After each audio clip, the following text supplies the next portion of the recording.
Hello बच्चों, good morning. बच्चों, आज मैं आप लोग को कन्हैयालाल मिश्र प्रभाकर जी का जीवन परिचय पढ़ाने जा रही हूँ, जो दूसरा पाठ है। इसमें क्वेश्चन पूछता है, पहला, कन्हैयालाल मिश्र का जीवन परिचय देते हुए उनकी महत्वपूर्ण रचनाओं का उल्लेख कीजिए। अथवा क्वेश्चन पूछता है, कन्हैयालाल मिश्र का जीवन परिचय देते हुए उनकी साहित्य परिचय और साहित्य में उनका क्या योगदान था, उल्लेख कीजिए। बच्चों, जिसमें से एक ही यही क्वेश्चन का आंसर माना जाता है, जो कि आपको बता रही हूँ। कन्हैयालाल मिश्र प्रभाकर का जीवन परिचय, इस तरह से पॉइंट डालेंगे। आगे आप लिखेंगे, प्रभाकर जी का जन्म सन 1906 ईस्वी में सहारनपुर जिले के देवबंद कस्बे में एक साधारण ब्राह्मण परिवार में हुआ था। इनके पिता पंडित रमादत्त मिश्र पौरोहित्य करते थे, परंतु उनके विचारों में महानता और व्यक्तित्व में दृढ़ता थी। कहा जाता है कि कन्हैयालाल मिश्र प्रभाकर जी के जो पिता थे वह पुरोहित का काम करते थे। पुरोहित का काम मतलब कि पंडित का काम करते थे। वह सब जगह जाकर पंडित का काम करते थे और पूजा पाठ करवाते थे।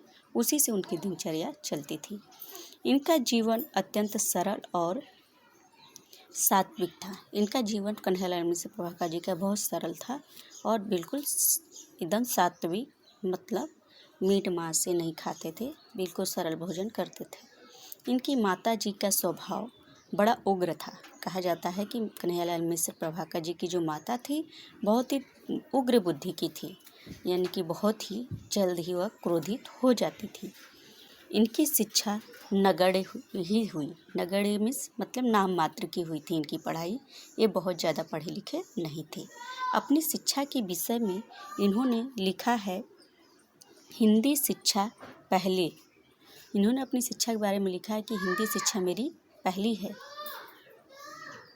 पुस्तक के दूसरे पाठ ख ट म ल खटमल, ट म टमटम, फिर साधारण संस्कृत, बस हरिओम, यानी कि संस्कृत जो साधारण इन्होंने पढ़ा, बस हरिओम नाम पढ़ा, यानी बाप पढ़े ना हम, यानी कि इनके पिता भी पढ़े लिखे ज़्यादा नहीं थे और ना ही ये भी पढ़े लिखे थे।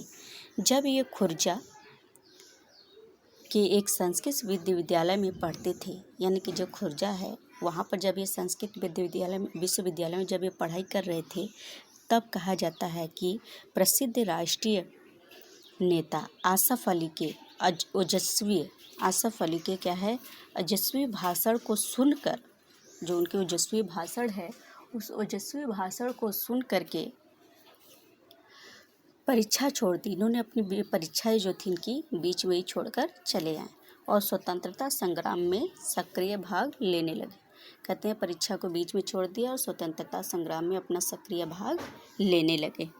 इसके बाद इन्होंने अपना संपूर्ण जीवन राष्ट्र सेवा में लगा दिया। इसके बाद इन्होंने का संपूर्ण जो जीवन था राष्ट्र की सेवा करने में लगा दिया। मिश्र जी सन 1930 ईस्वी से 1932 ईस्वी तक और सन 1942 ईस्वी में जेल में रहे और राष्ट्र के उच्च नेताओं के संपर्क में आए। भारत की स्वतंत्रता के पश्चात इन्होंने अपना जीवन पत्रकारिता में, कहा जाता है कि भारत की जब स्वतंत्रता हुई तो इन्होंने अपना जीवन पत्रकारिता में समर्पित कर दिया था। ये एक सजग पत्रकार थे तथा सहारनपुर से नया जीवन और विकास नामक मासिक पत्र निकालने के साथ साथ साहित्य सृजन में भी संलग्न रहे थे। इनके लेख राष्ट्रीय जीवन के मार्मिक संस्मरणों की सजीव झांकियां हैं, जिनमें भारतीय स्वाधीनता के इतिहास के महत्वपूर्ण पृष्ठ भी हैं। 9 मई 1995 ईस्वी को इस महान साहित्यकार की मृत्यु हो गई। साहित्यिक योगदान, यानी कि प्रभाकर जी का साहित्यिक योगदान क्या था, उसके बारे में आप लोग का साहित्य में क्या योगदान था इनका, इसके बारे में बताऊंगी आप लोग को। प्रभाकर जी हिंदी के लघु कथा, रेखा चित्र, संस्मरण, रिपोर्टाज एवं ललित निबंध के लेखकों में अग्रगण्य हैं। ये भारत की स्वतंत्रता की लालसा लेकर साहित्य क्षेत्र में अवतीर्ण हुए। इन्होंने अनेक नई विधाओं पर फूट फूट कर रचनाएं की और पत्रकारिता के क्षेत्र में अपूर्व सफलता प्राप्त की। इन्होंने पत्रकारिता को स्वार्थ सिद्धि का साधन न बनाकर महान मानवीय मूल्यों की स्थापना की। इनकी पत्रकारिता में इनका मानवतावादी दृष्टिकोण देखने को मिलता है। ये एक आदर्श पत्रकार के रूप में हिंदी जगत में प्रतिष्ठित हुए।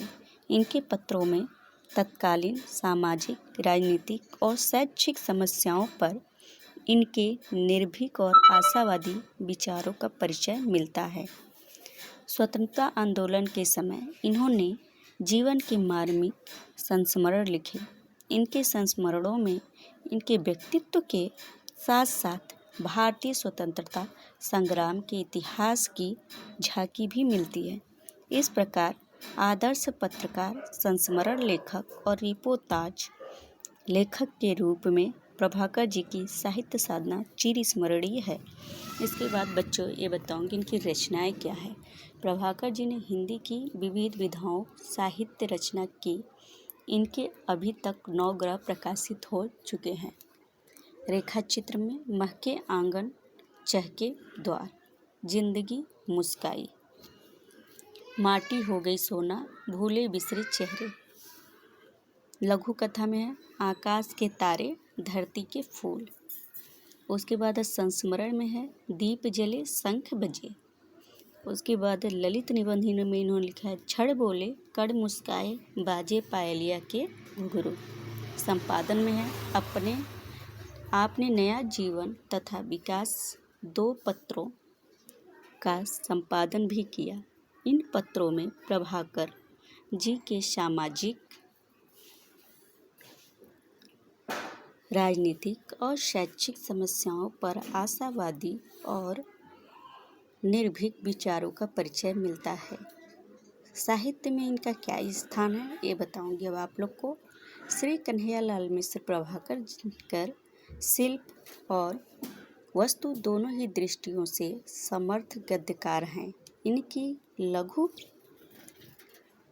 कथाएं भावपूर्ण हैं और संस्मरणों में राष्ट्रीय जीवन की मार्मिक झांकी है।